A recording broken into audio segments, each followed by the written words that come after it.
Pensar sin certezas es un espacio que invita a la reflexión, a indagar, a preguntarse, a escuchar, a tener otra mirada. Dicen que los esquimales reconocen más de 30 tonos del color blanco. En Pensar sin certezas los invitamos a reconocer más grises y aprender a mirar más tonos blancos. Hoy en Pensar sin certezas, la rabina Silvina Cheven. Para mí un honor, un gusto tener de Silvina. Estar como una persona bioluminescente. O sea que las criaturas que están en las profundidades oceánicas son bioluminescentes, quiere decir que generan su propia luz. Y para los que tuvimos alguna experiencia con vos, como fue ese fantástico viaje que hicimos, irradiás luz. Entonces, más allá de ser rabina mujer, que es poco frecuente, más allá de tu tremendo trabajo por el diálogo interreligioso, interhumano, me encanta que estés acá. Muchas gracias. A mí me encanta estar acá también con vos. Bien. Bueno, vamos a arrancar por esto. ¿Cuántas rabinas hay? En Latinoamérica, ordenadas en el Seminario Rabínico Latinoamericano, somos 17, nada más. Yo soy la número 10, con lo que desde el año 1994 no prendió la semilla de la vocación rabínica en las mujeres todavía. Los cambios sociales hay que darles tiempo y muchísimo amor, porque son una multiplicidad de factores, no es solamente porque está permitido las cosas suceden. Claro, claro. 17 nada más. Nada más. En un contexto de varones. Somos 100, un poquito más de 100 ya los ordenados del seminario rabínico. Distribuidos por toda América Latina, bastantes comunidades de Estados Unidos y algunas de Israel. Y en Europa también hay un par nuestros. Ajá, bien, bueno. Contame tu preocupación, ¿dónde nace tu preocupación por el diálogo interreligioso? Sí, no sé si la palabra preocupación... Sí, no. Mira, una vez alguien me preguntó si yo soy consciente de a dónde voy, ¿no? O las cosas que me suceden, que son bastante lindas. Y le digo, mira, yo no sé, yo me dejo llevar por lo que la vida me va marcando. Algunos dicen Dios, yo no me atrevo tanto a hablar abiertamente de Dios, la fe muy fuerte, pero hacerlo palabra me es un poco más difícil, porque lo limitas, pero yo me ocupo de mantener, como el río, como me lleva la corriente del río, pero yo me ocupo de mantener inflada la colchoneta, ¿no? Porque me parece que es eso, hay una cosa que es la vida que te va llevando y otra es estar atento a los llamados que vas teniendo. Sí, claro. Y en ese sentido, el diálogo no nació por la preocupación, ni siquiera te diría por un objetivo trascendente de mi vida, que quiero mejorar el mundo.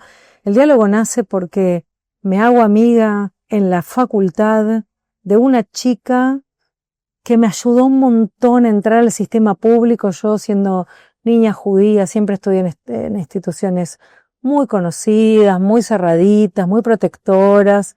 Entro a la Universidad de Buenos Aires, en la famosa época del ciclo básico común, que entraban de a miles. Yo no era nadie, y ser nadie es una experiencia que yo no tenía. Es esta mujer maravillosa, que yo trato de buscar una cara buena para apoyarme en alguien que me diga dónde está el aula, porque no sé dónde está el aula. Claro, me imagino. Torcuato Di Tella, ¿dónde enseña? Ni enseñaba porque era un video, no. Porque éramos tantos cientos que el hombre hablaba en un video pregrabado. Claro. Y entonces me dijo, no te preocupes, le digo, me llamo Silvina, hola, me llamo María Isabel, estoy asustada, le digo, perdón, estoy asustada, ¿no? Yo era más grande, no hice en la facultad a los 18 años como todos los chicos que terminan el secundario. Yo ya era profesora superior de Hebreo y Biblia, ya dirigí una escuela secundaria. Tenías ya, tipito. Claro, era enorme. No, esto es una vieja.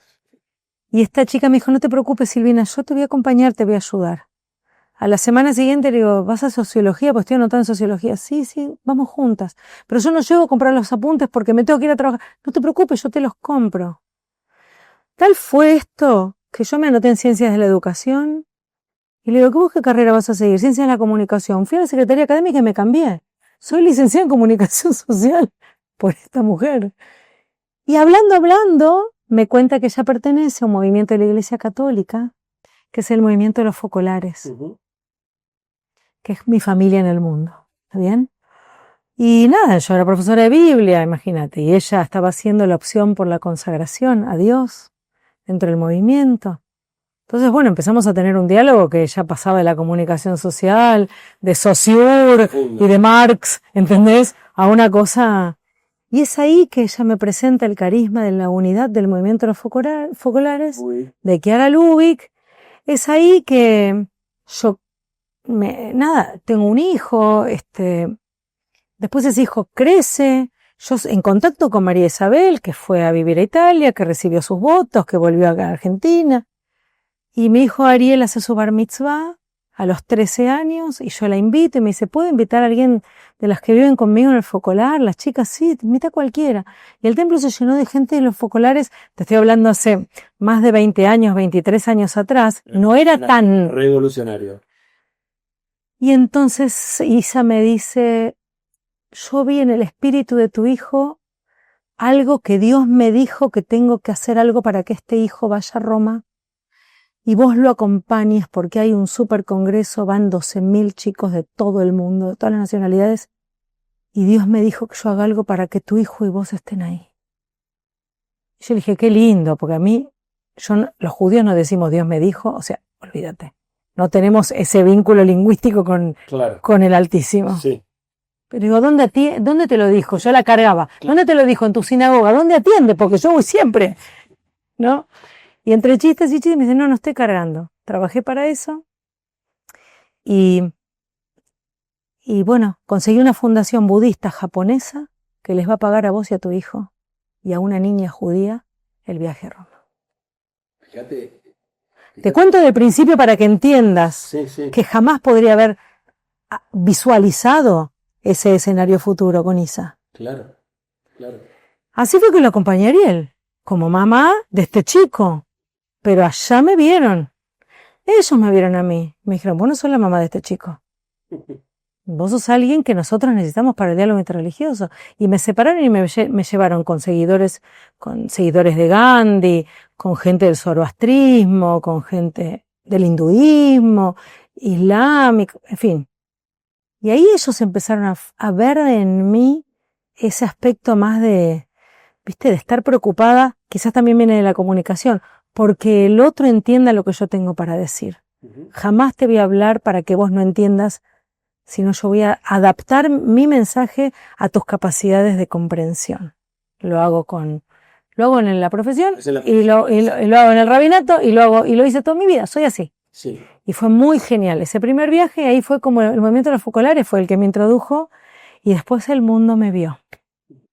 Y bueno, yo trato de responder. El mundo te vio y vos también descubriste. Me encontré. Te encontraste, descubriste esa capacidad, la desarrollaste y la explotaste.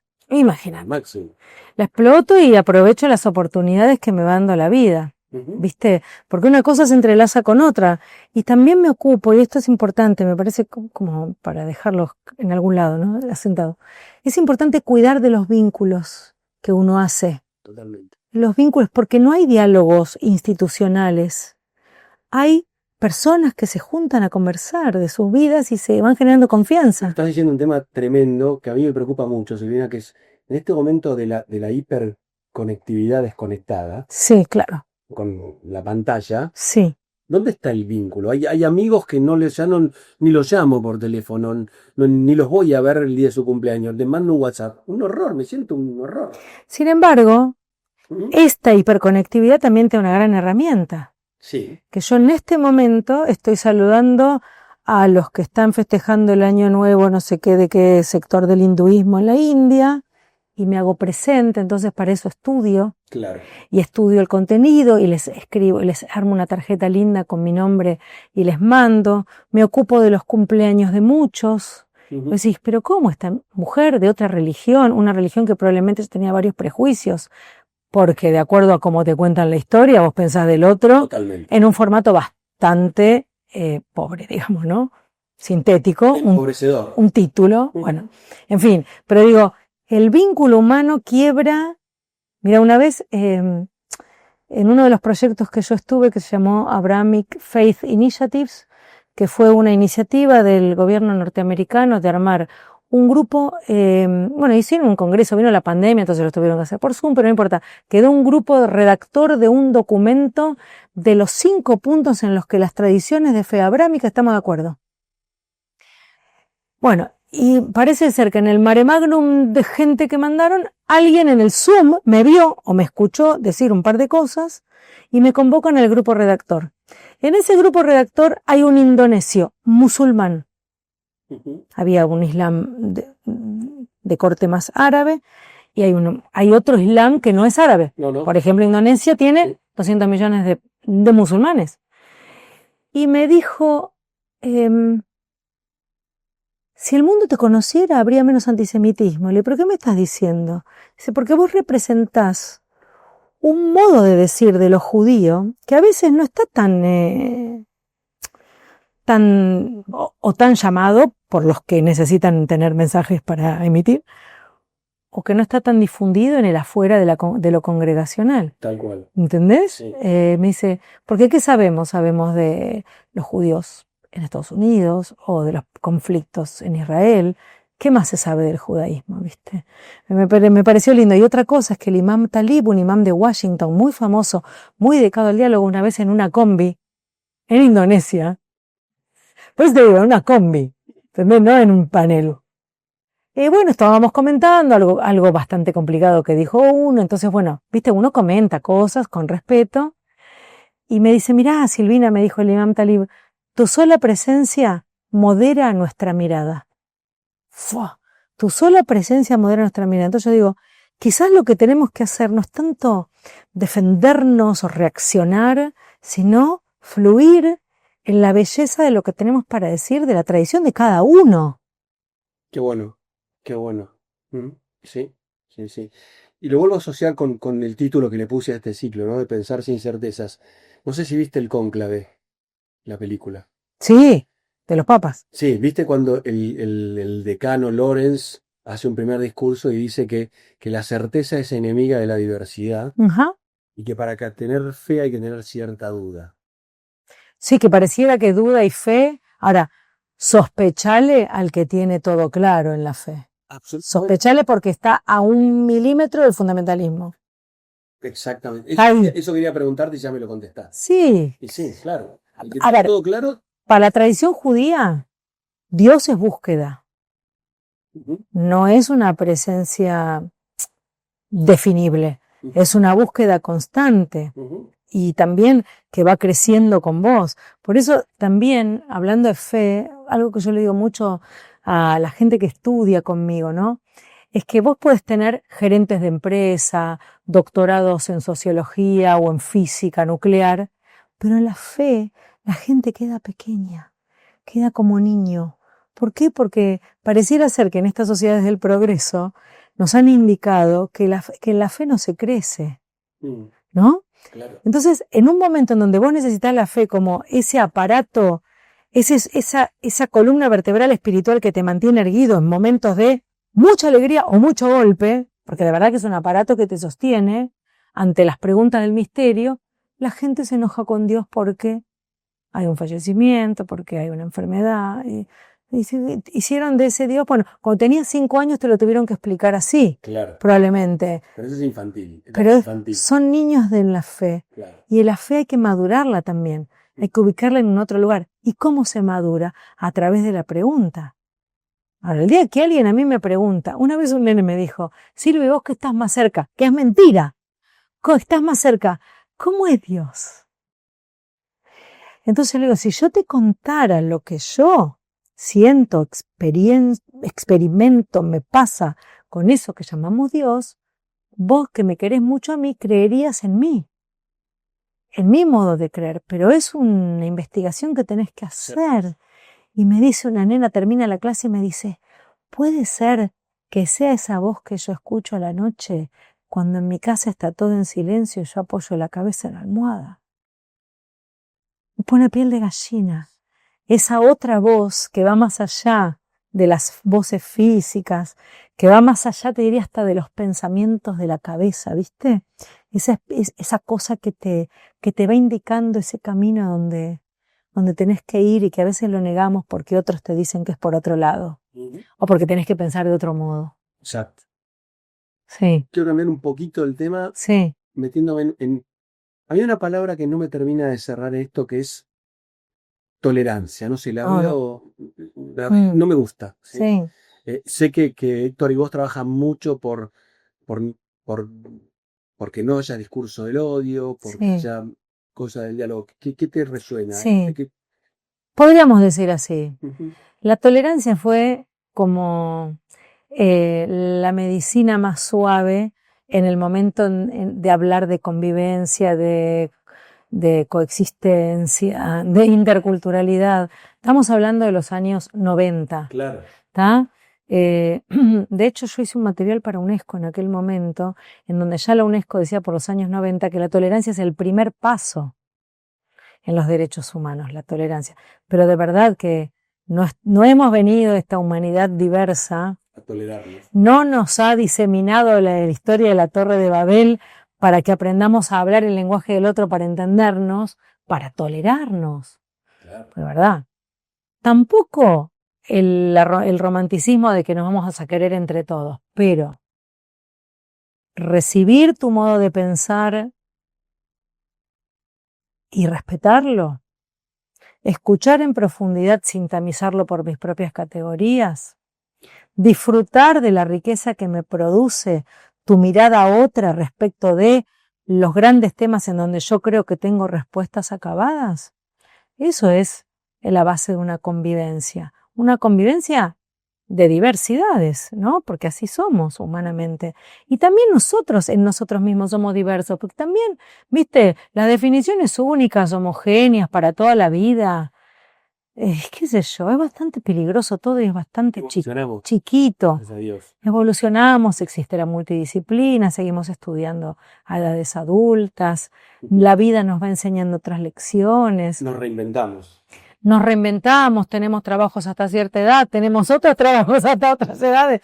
Digo, bienvenido. Y si decidimos no trabajar, pues bienvenido sea. Tal cual, ¿no? Tal cual. Ahora, la tolerancia, y vuelvo a esto, es el primer paso hacia la paz.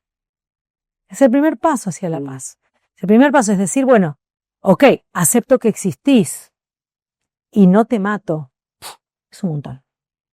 En un momento del mundo hoy que no podemos creer que estamos viviendo lo que estamos viviendo. Que la solución a la polarización que inventaron es la destrucción del otro. Porque si el mundo se mira desde una polarización absoluta, desde una dualidad absoluta, no entra en dos, entra uno.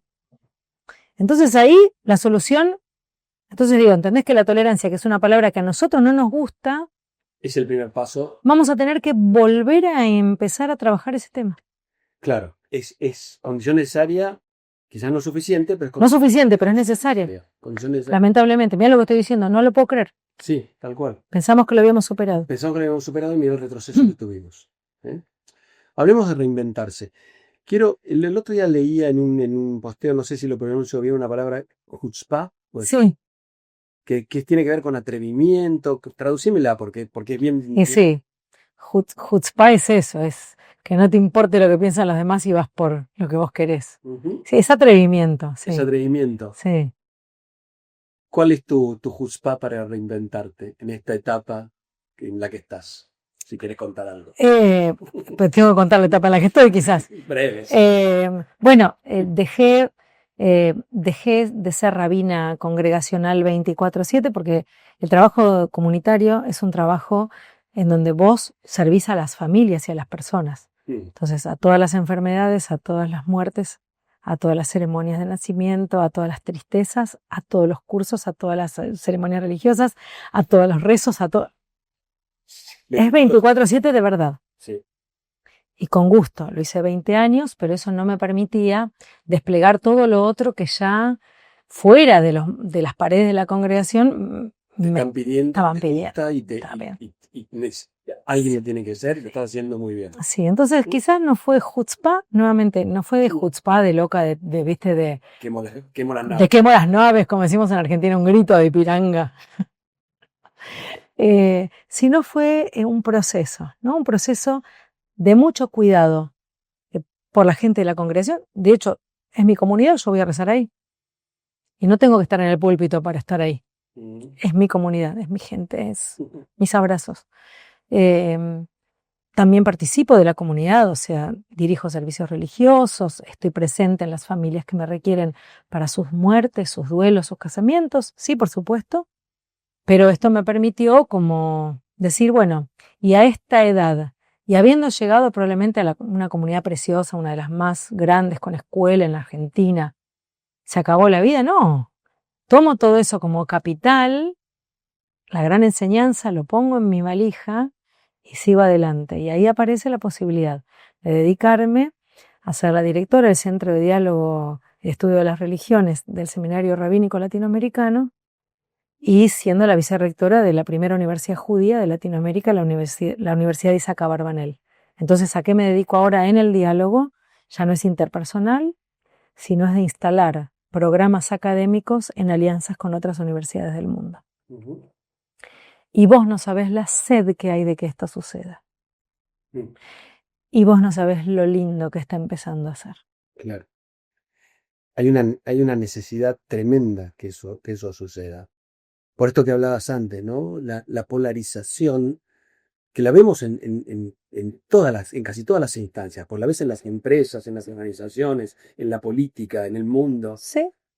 Ahora me pasa que en las religiones, teóricamente, el amor, la misericordia, la bondad y la justicia, y vos decís, bueno, se supone que esta gente en las formaciones tiene que tener un panorama del mundo digo, ama al prójimo como a ti mismo. Yo siempre digo la misma frase, ama a tu prójimo como a ti mismo. Yo le tengo que poner a mi gente un prójimo que sea un diverso, porque para armar a mi vecino o a mi hermano, ya está claro, ahí se lo quiero. Pero el desafío del prójimo es si los que formamos a los futuros religiosos tienen un prójimo a quien amar. Mira, hicimos con la Universidad de Abarbanel una cátedra compartida el año pasado en el Roma, en la Universidad de la Santa Croce. Mira. ¿Está bien? Sacerdotes, religiosos, religiosas, estudiantes de teología, de liturgia, de Biblia. ¿Está bien? Dimos una cátedra sobre el decálogo, desde judíos y cristianos. No habían visto a un judío en toda su vida, Juan. No habían visto. Imagínate cuando me ven a mí. O sea, se le cae todo lo... De pobrecito. Pero digo, pero yo me pongo a hablar del Talmud y les doy una clase que los dejo así. No es que puedo ser empática, amorosa, disruptiva, pero estoy formada, digamos, en esa mezcla, ¿no? Y fue tan interesante porque yo creo que aprendieron más del contacto. Yo llevé un grupo de estudiantes rabínicos que se sentaron a estudiar con ellos.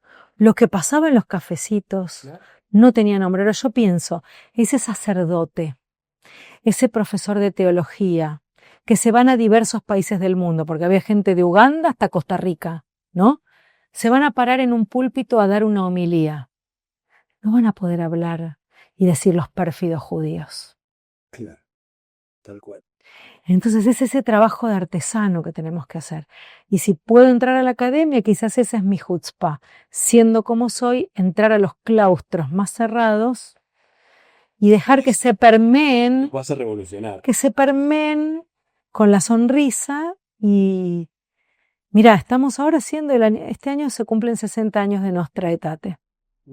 ¿Está bien? Nostra Aetate para los judíos respecto a la iglesia fue un respiro a 2000 años de persecución. Sí. Fue un respiro a 2000 años de persecución por el deicidio, por la acusación del deicidio, ¿por qué? Entonces, nosotros judíos tenemos también una responsabilidad de ponerle luz a esto. Y ya en Roma, la Universidad de la Santa Croce, con quien hicimos esa primera experiencia de cátedra, nos dice, hagamos juntos un seminario internacional. Buenísimo, buenísimo. Y digo, son pequeños gestos, sí, ¿salvarán el mundo? No lo sé. Pero si yo en cada uno de estos gestos formo gente que se vuelve a sus localidades y que tiene, por ejemplo, la experiencia de esa sonrisa, ese café, ese abrazo, esa palabra. Ese vínculo. Ese respeto. ¿Viste? Bueno, no tenían cola, no eran el demonio. ¿No? Así de sencillo. No se me ocurre una última pregunta para tratar de cerrar esto, porque la podemos seguir abriendo. Bueno, que haya otro segundo. Vamos a hacer un segundo, pero digo, ¿cuál sería un mensaje que hoy estás tratando? Creo que ya lo diste, pero ¿cuál sería el mensaje que hoy estás tratando de difundir? Que nadie renuncie que nadie renuncie a lo que su corazón le dicta. El corazón jamás te va a dictar ni que odies ni que destruyas. Que no seamos arrastrados por los intereses de otros que tienen una agenda tan clara y que nos manejan a su antojo, entre los algoritmos que hacen que deseemos lo que no queremos y pensemos lo que no pensamos, hasta los liderazgos mesiánicos de todo tipo que nos llevan a una salvación que es finalmente la destrucción de la riqueza que tenemos como seres humanos.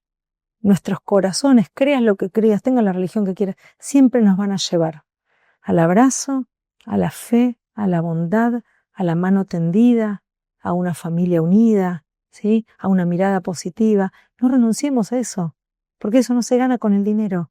Eso se cultiva y se construye con la vida. Gracias, Silvina. Gracias a vos. Muchas gracias.